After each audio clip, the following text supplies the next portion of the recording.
Hello everyone, I am Lone Ref of the Apocalypse, and today we're going to be talking about the toe stop. Now it's a small little thing, and you wouldn't think there'd be a lot to talk about, but this is actually probably going to be one of my longest videos. If you're a person who is constantly having their toe stop fall off, or you're not sure which ones to buy, this is the video for you. Now let's talk about the best ways to keep your toe stop on.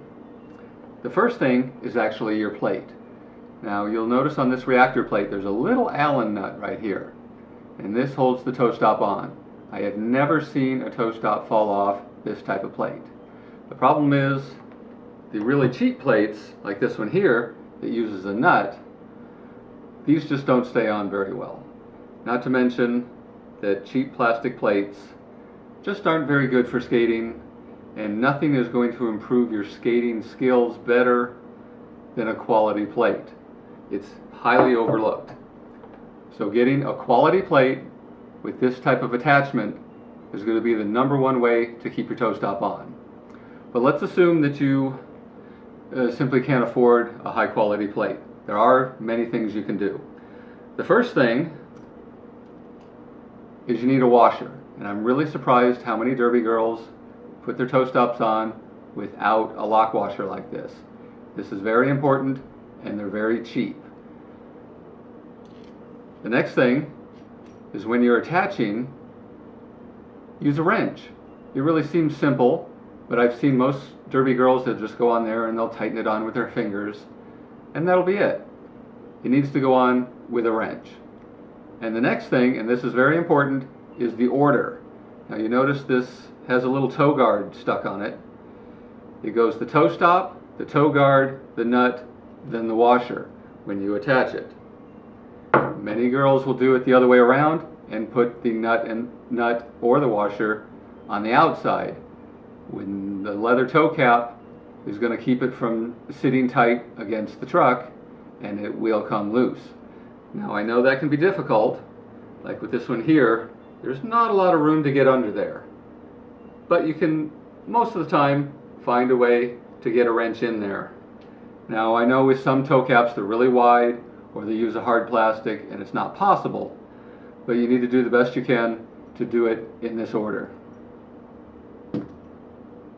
Another thing I hear a lot of derby girls say is they're not able to get the toe stop in far enough. They can only get a few threads in before it gets to the height that they like. Well, that's pretty simple. This is a Schneider Toe Stop, and it actually comes in a long and a short. So if you're having the opposite problem and it's going in too far and it's hitting the boot, you can get a short stem. If it's the other way around and you can just barely get it on before it's the height that you like, then you're going to need a longer stem. Now I often get asked, what's the proper height? What I tell people is you put your skate on the table, you stand it up on the toe stop, and you put your fingers underneath it. You should be able to get 4 fingers underneath. If you're a jammer, if you're a blocker, 3 is usually enough. But again, that's personal preference. Try it both ways, but it's a good rule of thumb. I like 4 myself. Now, what toe stop should you buy? I've already mentioned this Schneider. This is actually my favorite. A lot of girls swear by the gumballs. I really don't like them. I think they're too big, they're too heavy, and there's not enough options. The Schneider actually comes in 3 sizes, a small, medium, and large, as well as the long and short stem like I mentioned before. It even comes with a hollow stem for those who really like lightweight items. Now there are some other ones that are very affordable. Now these run about $20 to $25 depending on where you get them, and I think the gumballs run about the same. Now these here, these are radar stops, and they come in a round and a square. Now I really like these. They do great on indoor wood surfaces, roller rinks, things like that, and they're very affordable. They're only about $8. These are fantastic for indoors, and they're very cheap. Now these are a Sure Grip gripper. Now it's a really low quality toe stop. It's very hard. I don't recommend it for indoors at all, but it's really good outdoors because it's so hard. You can use it on sidewalks, you can use it on tennis courts, basketball courts, things like that, and it won't wear out as quickly as the more expensive and softer ones. Well, I think that covers everything. Hopefully you've gotten something out of this. Please like and share with your derby friends.